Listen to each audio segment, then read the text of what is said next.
think the dream of having a business and growing a business stems from previous employments. Construction as a whole, there hasn't been too much innovation in the way that businesses run. I've always had a keen interest in looking on how to improve that. My dream was to build a working environment so people could plan work around their lives as well as lives around the work. Developing the idea that I wanted to go into business, it was always general chit-chat about, we could do this better, and those sort of conversations. Every person I ever spoke to about things like that kind of agreed. And the more people I spoke to about that, the more kind of confidence that I felt that it is something that I can do. The plans and ideas that I had with people kind of turned into a dream of setting up Aspect Facades. Although Andrew and I always had the plan to grow the business, we were kind of surprised on how quickly the success came, which obviously forced us down the growth route sooner than we'd anticipated. It became apparent that to keep up with the speed of things, it was all about working harder and harder and harder and working more and more hours, all as individuals and as a team. We were all working between 12, 14, 16 hours a day, and then weekends as well, just to try and keep on top of the workflow. You soon realise that you're starting to sacrifice things like holidays and time off. Even in your spare time, you're still checking emails and things like that, and you don't really get the time to switch off. I signed up to do the Scale Up Leadership Academy, which is run by Ian Kinnery. I soon realised how much of an influence a business coach could have on our business.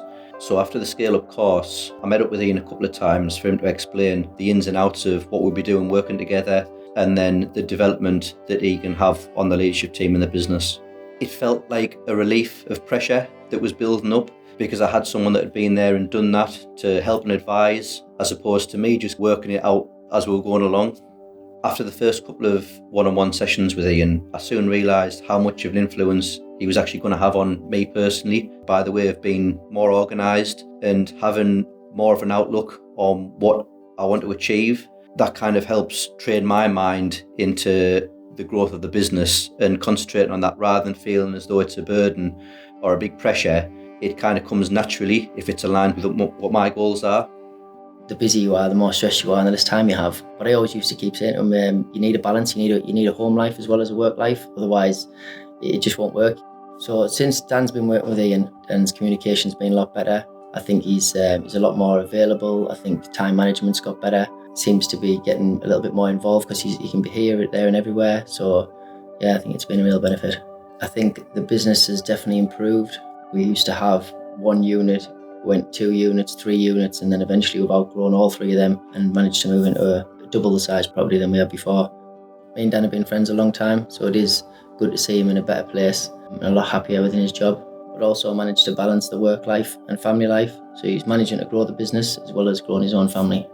Obviously starting a family during this period of time as well. It's taken a lot of pressure off at home. I've been able to spend more time seeing the 2 girls grow, taking them to nursery in the morning, picking them up on an evening, things that I wouldn't have been able to do if I continued the way I was working before. It gives you a sense of achievement knowing that you've achieved equilibrium between the 2.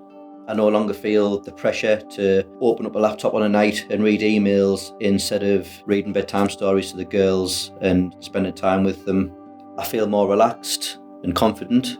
However, I do feel as though it's still pretty much early days from what I can achieve. The key thing that I've learned is, as a business leader, don't be afraid to ask for help. It's not a sign of weakness, it's just a sign that you're ready to grow. I'm really pleased to have met Ian on the Scale Up course because he's had such a great influence on me and the business ever since. Working with him isn't kind of just a task that's running in the background. It's something that I look forward to each week when we meet to discuss progress.